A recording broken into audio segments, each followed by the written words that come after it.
WHNT News 19's Courtney Crown. WHNT News 19's Courtney Crown. Courtney Crown. It is like a ghost town. And what you'll notice first is a lot of this dirt all over the parking lot because the demolition has already begun. The fire line right here behind me, this is still under investigation. So crews are still working to understand what caused this fire. And it's about 3 inches right here on this street alone. But we're also going to take a walk over here just again to show you. You see that low shoulder sign, so that kind of gives you some context of what the road's like. I am literally stepping off the road right now, taking one step. Look at that. Already past that foot mark. Right now, as you can see behind me, they are working on trying to get that body out of the vehicle. But let's just take a couple of steps over here. This is where those stolen cars were taken from.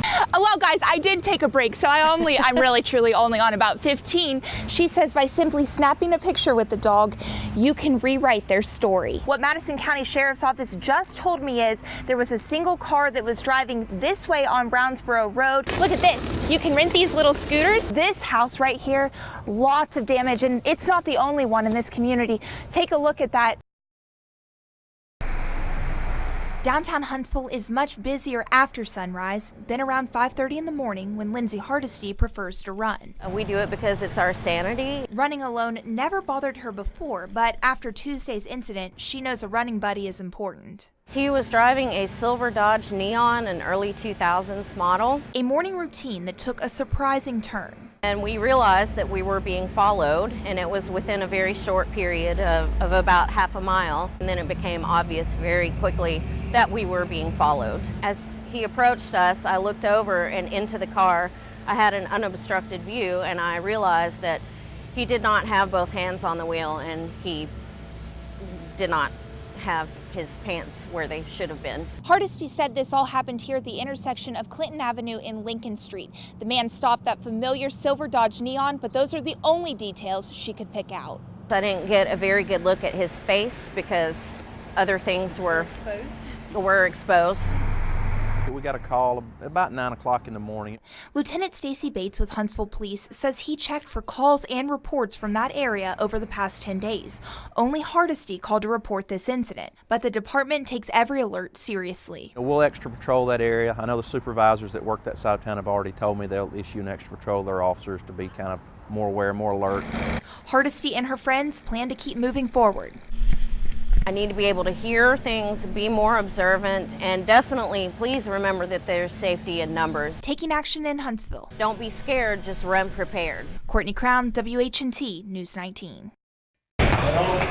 These guys are therapy to me. Post-traumatic stress disorder no longer has a hold on Cody Majors. And the stresses of the outside world, when we walk in this room, just go away. Majors proudly served our country in the United States Army for 8 years and 9 months. I was in the Anbar province by Abu Ghraib prison the first time, and then outside Baghdad and Sadr City the second time.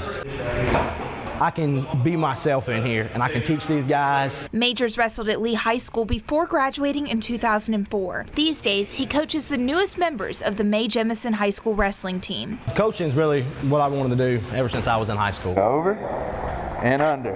Majors joins forces with Marine veteran James Dowd, another former wrestler for the Generals. You come back and you search for something to kind of ease back into civilian life. And wrestling, you know, that opportunity was there so fast and so easy.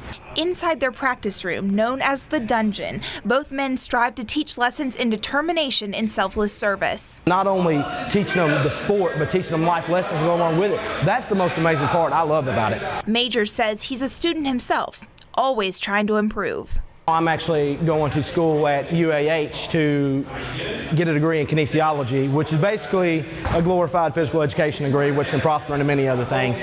I've always wanted to be a coach, and this degree is kind of helping me out. Though the practices inside the dungeon are numbered, the opportunities ahead are countless. As one door closes, another opens, but you know, this is a little better door this time. In Huntsville, Courtney Crown, WHNT News 19.